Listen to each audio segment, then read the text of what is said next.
नीतीश कुमार को बिहार से बाहर भेजने के लिए आरजेडी इतना बेचैन क्यों है? जदयू भी आरजेडी के साथ सुरताल मिलाने में पीछे नहीं है।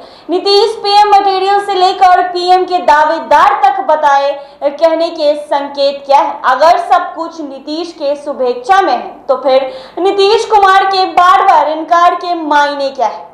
जिस आरजेडी के पास अभी एक भी सांसद लोकसभा में नहीं है और 2 बार नरेंद्र मोदी से टकराकर वह अपनी हालत हैसियत देख चुका है, वह किसी पीएम किस कुबूत से बना सकता है? आपकी फिटनेस का राज क्या है? एशवेल रस, ये एक ही बोतल में है। Stress, weakness, acidity, obesity, hair fall, skin की हर परेशानियों का एक ही हल। एशवेल लाइफ, डायबिटीज फ्री लाइफ।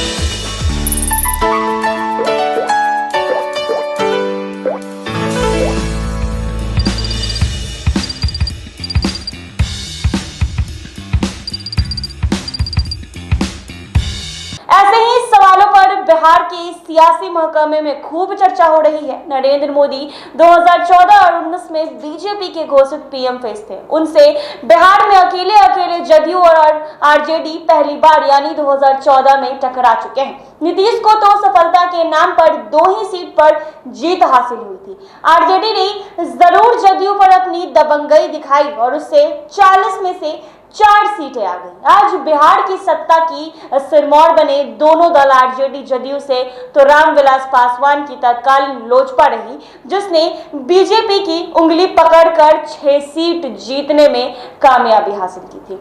उनका सक्सेस रेट बीजेपी से भी ज्यादा था। बीजेपी ने 30 सीटों पर उम्मीदवार उतारकर 22 सीटें जीती तो 7 सीटों पर कैंडिडेट देकर 6 सीट लोजपा ने झटक दी थी। उपेंद्र कुशवाहा की तत्कालीन रालोसपा ने भी 3 में से 3 सीटें जीतकर नीतीश को बता दिया था कि आपसे हम औकात में आ गए हैं। हालांकि लोजपा और रालोजपा की कामयाबी के पीछे बीजेपी का समर्थन था, जिसने नरेंद्र मोदी के चेहरे पर चुनाव लड़ा।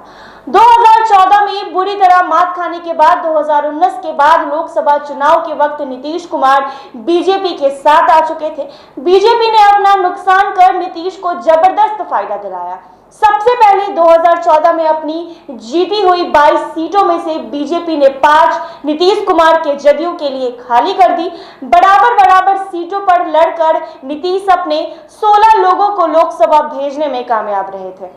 नीतीश को भ्रम हुआ कि उनका जादू अभी भी बरकरार है। इसका असर एहसास उन्हें 2020 के बिहार विधानसभा चुनाव के दौरान हुआ, जब बीजेपी के बराबर सीटों पर लड़ने के बावजूद उनके 43 उम्मीदवार ही विधानसभा पहुंच पाए थे। सबसे मजेदार पहलू ये रहा कि आरजेडी को जनता ने 2019 में एक भी सीट नहीं दी थी। साधारण शब्दों में कहे तो 17वीं लोकसभा चुनाव में एक भी सीट नहीं मिल पाने के बावजूद आरजेडी की ओर से बार बार नीतीश कुमार को पीएम फेस बताने की कोशिश की जा रही है। आपको बता दें कि 2 दिन पहले ही आरजेडी ने एक पोस्टर लगाया था जिसमें नीतीश को पीएम के रूप में दिखाया गया था। हालांकि बाद में यह पोस्टर हटा दिया गया। शायद महागठबंधन के वरिष्ठ नेता होने के नाते नीतीश ने ही पोस्टर हटाने की सलाह दी हो। यह संभावना इसीलिए जताई जा रही है क्योंकि दिल्ली से लौटने के बाद नीतीश को पीएम बनाने के नारे उनके पार्टी